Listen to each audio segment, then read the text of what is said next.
This video is sponsored by Carter, manufacturers of water pumps and fuel pumps since 1909. Visit carterengineered.com to learn more. Measuring the amount of fuel in a tank may sound very simple, but on today's modern vehicle, it's a little bit different. Yes, the basics are still there. You have a float that goes up and down. You have a resistor here that changes value, essentially a potentiometer. The vehicle sends a voltage through this resistor and it changes the voltage, and this way the fuel tank knows how much fuel is inside. But on today's vehicles, it's not so simple.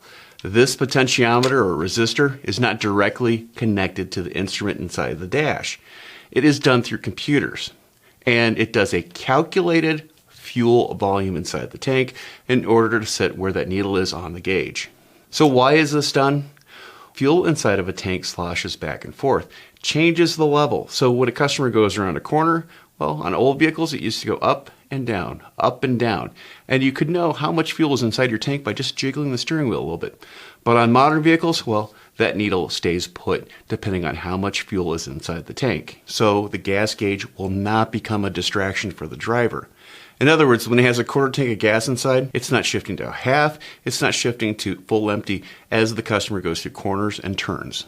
So when you're using a scan tool to diagnose the fuel level, you could look at a couple different parameters. You could look at the calculated value for that gas gauge to determine if the one on the dash is reading properly.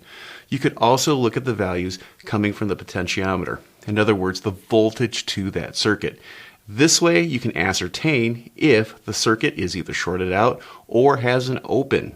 So let's say you replace a fuel pump or you're diagnosing a complaint from the customer. Well, your scan tool is going to be your best bet by looking at these different values to make sure that that circuit and also the module is operating properly. I'm Andrew Markel. Thank you very much.